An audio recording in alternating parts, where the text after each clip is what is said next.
नमस्कार दोस्तों पिछले सेशन से हमने होम लोन के बेसिक पॉइंट्स के बारे में चर्चा करना शुरू किया था। आज हम चर्चा करेंगे 3 बेसिक पॉइंट्स जो आपको मालूम होने चाहिए होम लोन के बारे में।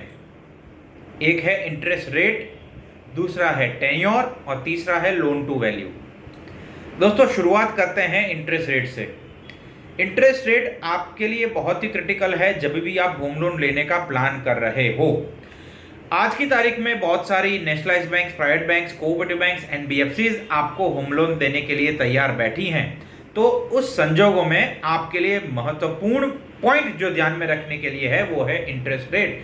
जो बैंक, जो संस्था आपको सबसे कम इंटरेस्ट रेट देगी, आप वहीं से होम लोन लेंगे। इंटरेस्ट रेट्स 2 प्रकार के होते हैं। एक होता है फिक्स्ड रेट ऑफ इंटरेस्ट और दूसरा होता है floating rate of interest. Fix rate of interest जो है वो होम लोन सैंक्शन और डिसबर्समेंट होते वक्त फिक्स हो गया, मतलब कि अब उसके अंदर कोई वेरिएशन आने वाला नहीं है।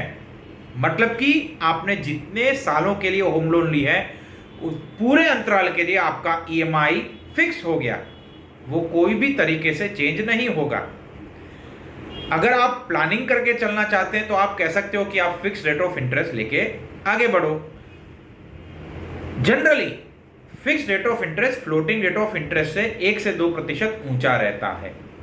पर जो लोग फिक्स रेट ऑफ इंटरेस्ट चाहते हैं, फिक्स ईएमआई चाहते हैं, वो लोग प्रीफर करते हैं fix rate of interest. Floating rate of interest एक ऐसा इंटरेस्ट रेट है जो फ्लोट होता रहता है, जो कम या बढ़ सकता है जब भी बैंक कोई चेंजेस करेगी अपने इंटरेस्ट रेट के अंदर। बैंक हर क्वार्टर में अपने इंटरेस्ट रेट्स को रिव्यू करती है और अगर उसको लगेगा कि अपने कॉस्टिंग को ध्यान में रखते हुए अगर ज़रूरत है कि हमें हमारा इंटरेस्ट रेट चेंज करना चाहिए तो आपका रेट ऑफ इंटरेस्ट चेंज हो सकता है। इसके साथ साथ एक बहुत ही महत्वपूर्ण चीज़ जो आपके फ्लोटिंग रेट ऑफ इंटरेस्ट को अफेक्ट करती है वो है repo rate declared by reserve bank of India. Repo rate है क्या? रेपो रेट एक ऐसा इंटरेस्ट रेट है जिस रेट के ऊपर reserve bank of India commercial banks को लोन देती है। मतलब कि आपने एक्स बैंक से होम लोन ली, वो x bank reserve bank of India के पास से पैसे लेके आती है आपको फंड करने के लिए। दोस्तों आपको मैं एग्जांपल दूं, आज की तारीख में रेपो रेट है 6.25%। 6.25% के ऊपर बाकी जो भी खर्चे बैंक के हैं, जो बैंक का स्प्रेड है, वो सब ऐड करने के बाद जो इंटरेस्ट रेट डिराइव होगा वो है आपका होम लोन का इंटरेस्ट रेट। तो मतलब मैं कह सकता हूं कि अगर reserve bank of India repo rate में कोई चेंजेस करेगी तो भी उसकी इंपैक्ट आपके फ्लोटिंग रेट ऑफ इंटरेस्ट पे आएगी। फॉर एग्जांपल हम सब जानते हैं 7 फरवरी 2025 को रिजर्व बैंक ऑफ इंडिया ने अपना रेपो रेट 6.5% से घटा के 6.25% किया।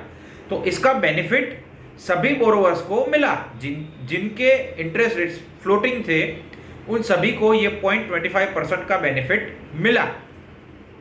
ये रेपो रेट का और एक जगह पे इंपैक्ट आता है, वो होता है एफडी के इंटरेस्ट रेट्स के ऊपर। एफडी के ऊपर जो इंटरेस्ट बैंक आपको देती है, क्या मैं कह सकता हूं वो बैंक के लिए खर्चा है? बिल्कुल है। इसीलिए बैंक जो आपको एफडी के ऊपर इंटरेस्ट देती है उसको भी वो होम लोन के इंटरेस्ट रेट के कैलकुलेशन में कंसीडर कर लेती है।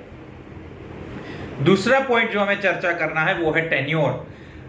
कोई भी कोऑपरेटिव बैंक से आप लोन लोगे तो रिजर्व बैंक ऑफ इंडिया के मैंडेट के हिसाब से वो लोग मैक्सिमम 20 साल के लिए होम लोन दे सकते हैं और बाकी की बैंक्स आपको मैक्सिमम 30 साल के लिए लोन दे सकती है।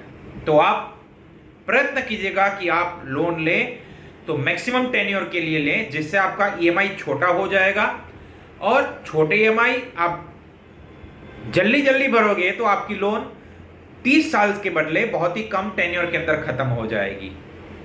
अब बात करते हैं लोन टू वैल्यू, एलटीवी।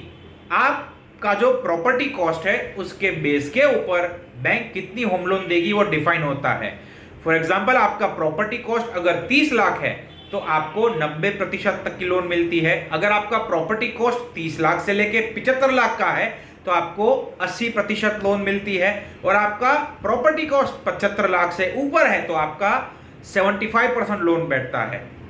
बाकी का जो पोर्शन बचा उसको हम कहेंगे मार्जिन, जो आपको लेके आना पड़ेगा जब आप लोन लेते हैं तब। आशा करता हूं आज का सेशन आपके लिए बहुत ही हेल्पफुल रहेगा। धन्यवाद।